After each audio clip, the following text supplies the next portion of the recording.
One of the best things about last Epoch is how easy it is to respec your hero build with only taking a few minutes at late game. Now for this reason, many people run a faster leveling build for levels 1 to 80 before switching to their main build for end game. So for today's video, we'll look at the fastest way to level the Necromancer mastery from levels 1 to 80. For this specific leveling guide, we'll be focusing on minions. It's a very hands-off build where your minions will do all the heavy lifting for you. Before we do go in and we start breaking it all down, there are two videos that will help out a ton here. So the first one is the best fixes for minion builds. If you've never really ran a minion build before, you want to check that out. And the next one is the fastest way to reach level 100, which is essentially an XP guide. Now let's go in and let's start breaking all this down.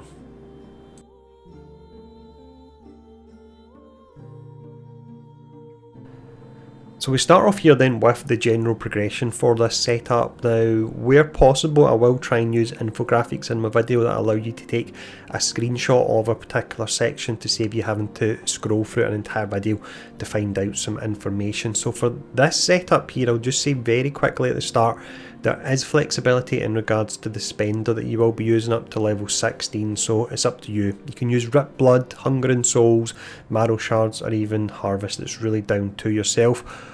Also with this setup, if any of the sections actually say optional, there's a few of them that say that, it means that later on we'll be dropping that particular skill from a bar because we run out of space for our core skills. But to break it down here, at level 2 you'll get Summon Skeletons. You want to have 3 of them out as soon as you can with them. You can press the A key to actually direct where and who they attack. At level 4 you'll spec into Summon Skeletons, and later on in the video I'll break down exactly how you would spec them. You can also add Wandering Spirits as an additional damage layer if you like, but we'll be dropping it later on.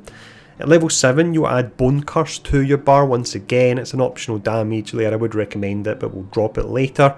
At level 8 you'll spec into and you'll summon your Bone Golem.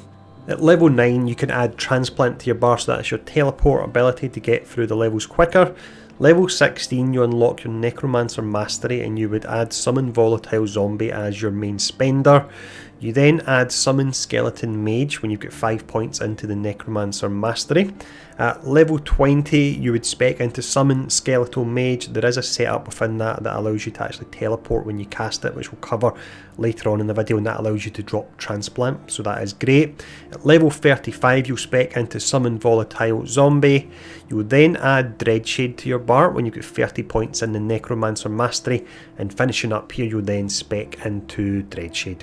So that's the general progression. Let's go in and let's look at some useful gear for leveling now.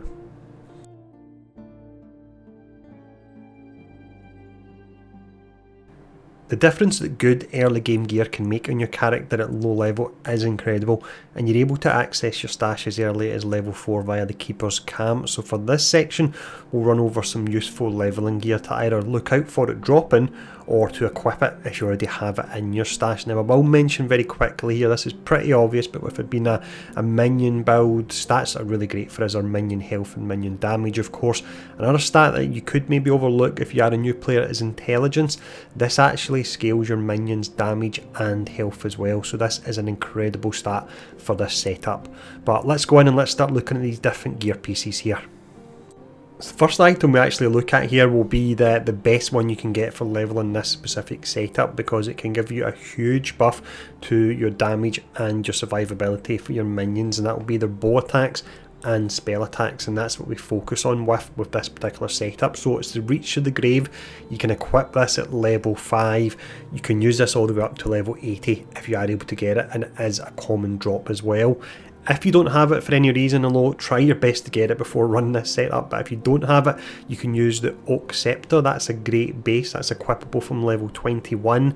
At level 30 you have the Pebbles Femur. Now this is part of a set. I'm not going to run over all the different implicits and modifiers, but if we look at the set bonus down the bottom for equipping 3 pieces of this, your Summon Skeleton spells and attacks deal plus 42 fire, cold or lightning damage. The element selected is your lowest elemental resistance, so via your idols you're able to easily manipulate that so that your skeletons will actually get an additional 42 fire damage, which is absolutely huge.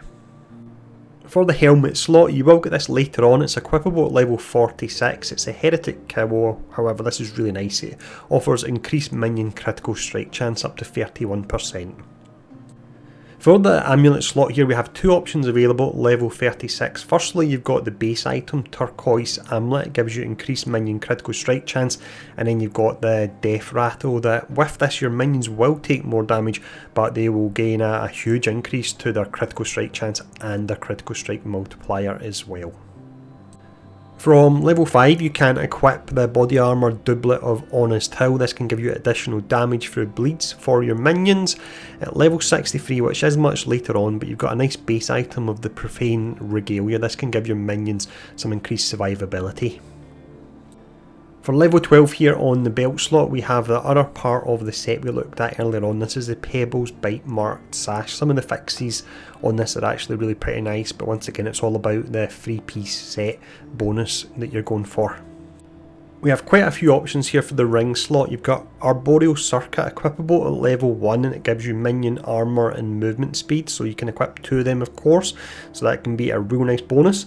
Level 31 you've got the Turquoise Ring base, which provides health, damage and crit multiplier for your minions. Also at level 31 you've got the unique Hollow Finger, ton of minion bonuses here, as well as it giving you an extra skeleton you can summon. At level 53, the final ring we look at, this is Ribbons of Blood, ton of survivability in this one. It gives your minions leech, and also your minions can't be crit at all. We have one item here for the glove slot. You can't equip it until level 62, which is of course very late for a leveling guide. However, this can be really nice in the respect that it can give you up to +2 to the level of spells for your minion skills, and spells really are one of the main areas of focus with this setup. One item once again here for the boot slot. This is the Weaver's Will item, Advent of the Arrays. So there's a chance when a nearby enemy dies that you gain haste. The bottom effects here, when you gain haste, your minions will also gain haste and frenzy. Haste means they move 30% quicker, and frenzy means they attack 20% quicker as well, so this can be a huge upgrade on them. Two items then for the relic slot. You have Pebbles Collar, which is the set we've talked about earlier on, equipable at level 12. This comes later on, but you've got a nice base item here for this setup. It's Ruined Bones. This is level 51 and you're getting minion damage, minion movement speed and minion health. Finishing up the gear section, we have idols. So you've got your small idol, it can give you minion fire damage. Your stout idol will give you an increased amount of minion fire damage. Your grand bone idol, this one gives you critical strike chance for your mages and skeletons, so this is fantastic. Adorned idol would be minion critical strike chance, same as the next one, large idol, once again minion critical strike chance. And the final idol, your huge idol, can give you damage reflect for your skeletons as well as minion critical strike chance. Now we'll just have a quick infographic again here, so feel free to screenshot that so you've got it for quick reference. And then the next section we'll look at, this will be useful blessings.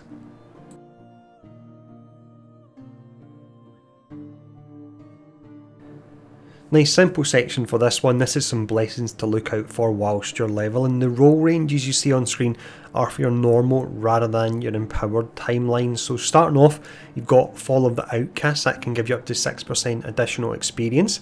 You have Reign of Dragons, this can give you up to 12% all resistances for your minions. And then finally you have Spirits of Fire, which can be up to 60% increased minion damage. So for the next section, we'll have a look at the passive skill trees.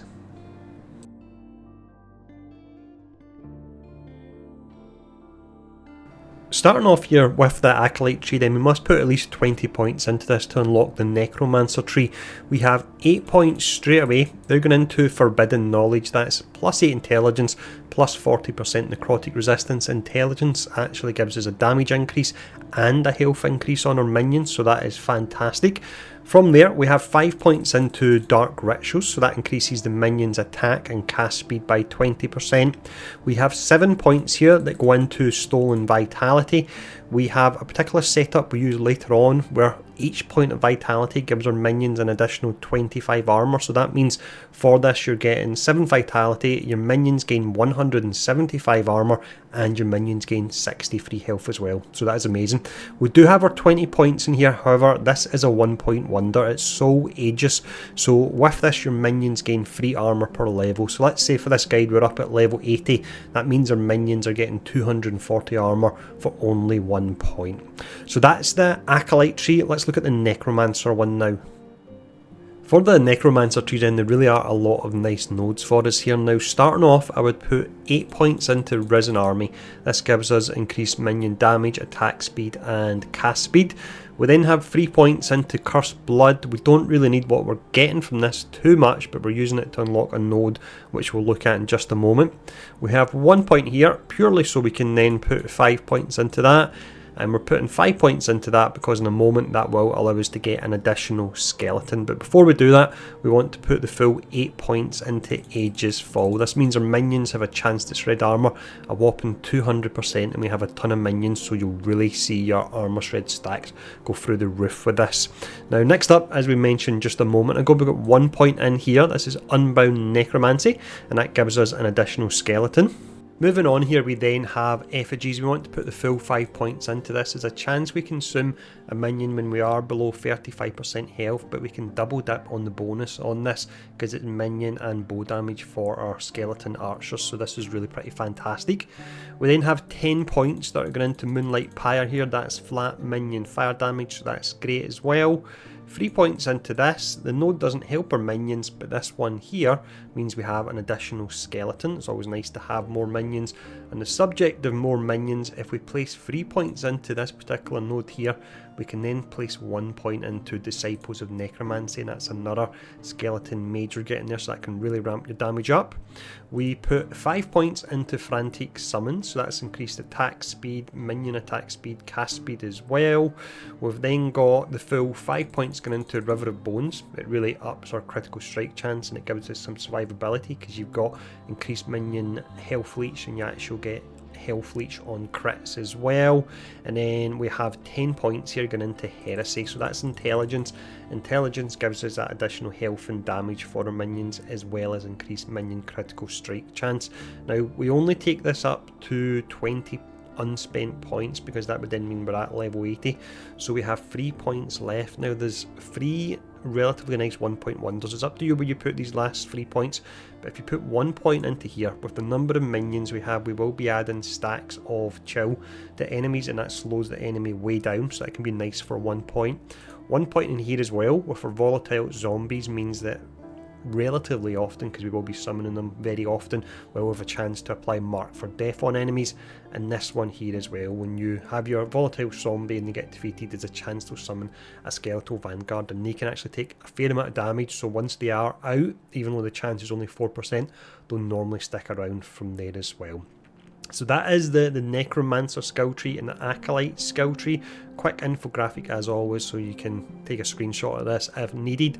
Let's go on and break down the individual skills now.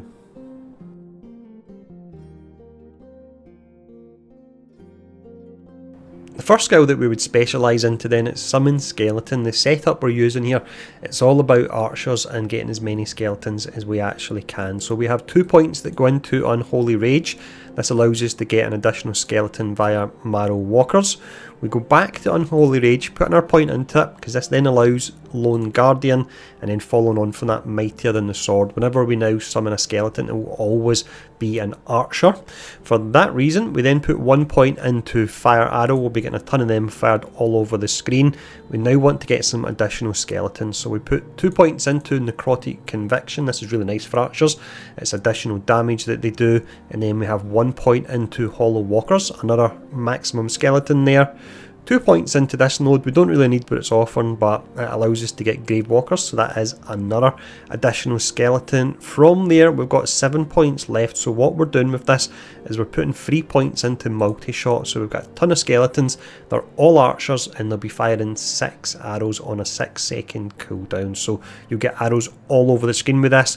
4 points left. What I would recommend is 3 points into Necrotic Conviction, which ups our damage again. We've got a lot of attack and cast speed from some other nodes, so personally what I would maybe go for is Marrow Tap, and that means when your archers do damage they will be leeching a portion of that as well. The second specialisation we have here is Summon Bone Golem. They can do a decent amount of damage, but we are using the Bone Golem mainly as a tank for our other minions. So the setup we use, we have 1 point here, which allows us in turn to move over to Charred Bones. We put the full 5 points into this. It's a whopping amount of flat melee fire and spell damage. We then have 1 point into Pyre Golem, so we're converting our Golem to a fire one. From here it's all about getting some survivability and tanking on the go. So we put the full 5 points into Amalgam of Sentinels. We then have 4 points into Tower of Bones, which actually means it generates more threat, which is really pretty awesome. 1 point into Fragments of the Fallen. It makes them look bigger, which looks great on screen, but on top of that they will also deal 25% more damage, which is a fair amount if there's no other living golems, which there shouldn't be. And then from there we've got 3 points left, so a little bit more survivability here. I would put 1 point into Unnatural Speed, because it then allows you to put 2 points into Hunger, which is giving your golem some health gain on hit there. For the third specialisation here we have Summon Skeletal Mage. Now straight away we go down to Cellar Mortis. We'll put 3 points into this. An additional point here under Order of the Deaf allows us to have an additional minion. We then have 1 point into Grey Merchant. This in turn allows us to get Pyromancers. 1 more point here in Inferno. This removes regular mages so that all of our mages will be Pyromancers, so really upping that fire damage there. From there what we'll do is we'll put 4 points into Splintered Domain, so it gives us a 100% chance of extra projectiles. We have 2 points into Argonautic Speed, purely so we can unlock the next node, and we put 2 points into here purely so we can unlock this next node, and we put 1 point into that so we can unlock this Grave Passage. So this particular one changes this skill, so when you use it you will summon a mage, but on top of that it will become a teleport skill as well, which means you can drop Transplant off your bar, and that's how we get all the skills that we will be using and specialised into on our bar. Now you have 3 points left at this stage. What I would do is I would definitely put 2 points into here to up the base crit chance. Base crit chance is exceptionally strong, and then with 1 point left, because we should be critting relatively often, I like to put a point into Grey Merchant. It's additional crit multiplier and also increased health or health gain on crit for your mage as well. The next specialisation we have here is Summon Volatile Zombie. This will be our main spender. You'll be casting this whenever you have mana, and it's a fire and forget skill, so it's really nice in that respect. Starting off, we put 2 points into here so we can move further up this tree. 1 point into Daunting Blast, 2 points into Ravenous, an additional 60% hit damage to bosses and rares. We then have 2 points into Pool of the Grave. That gives us a kill threshold of 16%, which is a huge amount. From there we want to convert them to fire, so we have 4 points going into Army of Rot, and then 1 point here, and that will convert the zombies to fire. From there it's all about increasing the damage. So if we put 3 points into this node here, Grave Attunement, it ups their damage by 45%, and that's a more rather than an increase multiplier. Reduces their movement speed by 45%. However, over here, if we put the full 5 points into this, we increase their damage by 40%, and once again it's another more multiplier, so that's amazing, but it ups their movement speed as well, so that negates the reduction we got on that other node. The final specialisation we have here is Dreadshade, and this can really up the damage on our minions. You'll cast this on one of your mages or your archers because they should all be grouped together. Now the way this works is we've got 4 points into Spectral Essence, increases the area by 100%.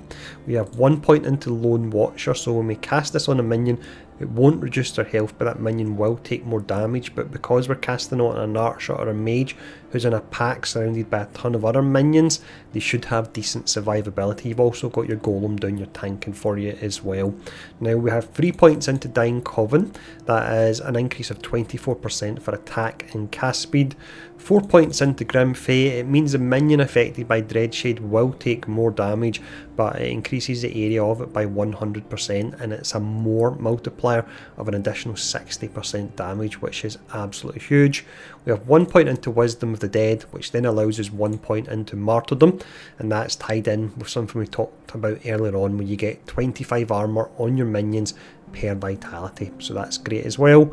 We have 4 points going into Lingering Doom. This reduces health decay, which means in turn it actually reduces the damage that affected minion takes. It gives us some flat necrotic damage, and then for our final 2 points here, we would put them into Flesh Harvest. Yes, the health on our minion shouldn't be going down, but when it does go down, it means we'll get a buff on all these other nodes that we have looked at. Once again, we'll finish up this section with a quick infographic. So the order you see the nodes listed in is the order that I would recommend investing your points in. So it's Summon Skeletons, Summon Bone Golem, Summon Skeleton Mage, Summon Volatile Zombies, and then finally Dreadshade. So that is the fastest level 1 to 80 leveling guide for the Necromancer class in last Epoch. Now, I've got other videos out covering the other mastery classes, so if you've enjoyed this one, firstly hit the like, share and subscribe button, but on top of that as well, feel free to check out those other videos as well. Now, thanks for tuning in for this one, stay safe, I'll see you all again soon.